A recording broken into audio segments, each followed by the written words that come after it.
بحر د علوم بی پایان پی جنم هاغه لوی ولی ضیاء الله جان پی جنم هاغه لوی ولی ضیاء الله جان پی جنم بحر د علوم بی پایان پی جنم بحر د علوم بی پایان پی جنم هاغه لوی ولی ضیاء الله جان پی جنم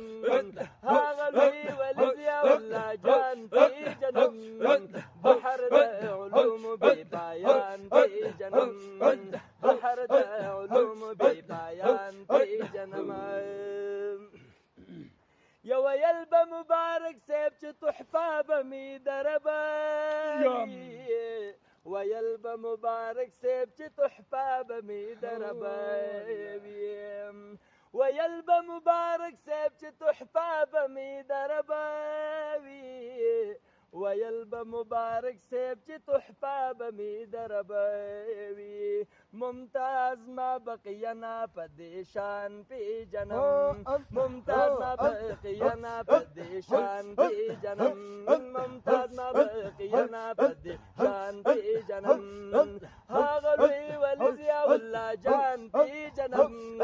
هاغه لوی ولی ضیاء الله جان پی جنم بحر د علوم بی پایان پی جنم بحر د علوم بی پایان پی جنم امام ربانی چې په دې دور کې یادېږي امام ربانی چې په دې دور کې یادېږي امام ربانی چې په دې دور کې یادېږي امام ربانی چې په دې دور کې یادېږي سلطان الاولیاء کامل انسان پی جنم سلطان الاولیاء کامل انسان پی جنم سلطان الاولیاء کامل انسان پی جنم هاغه لوی ولی ضیاء الله جان پی جنم هاغه لوی ولی ضیاء الله جان پی جنم بحر د علوم بی پایان پی جنم بحر د علوم بی پایان پی جنم یا دقیل قال شارح د اولیاء چې عظیم دقیل قال شارح د اولیاء چې عظیم یا دقیل قال شارح د اولیاء چې عظیم دقیل قال شارح د اولیاء چې عظیم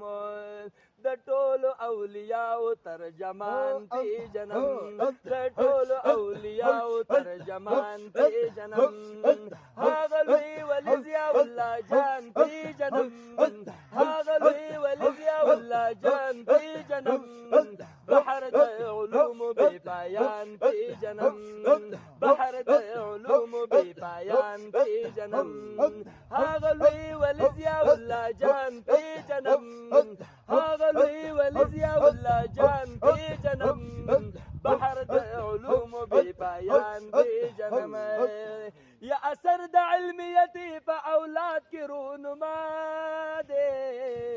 اثر د علمیتی په اولاد کې رونما دے اثر د تربیتی په اولاد کې رونما دے اثر د علمیتی په اولاد کې رونما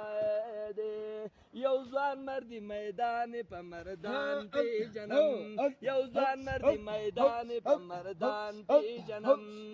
هاغه لوی ولی ضیاء الله جان پی جنم هاغه لوی ولی ضیاء الله جان پی جنم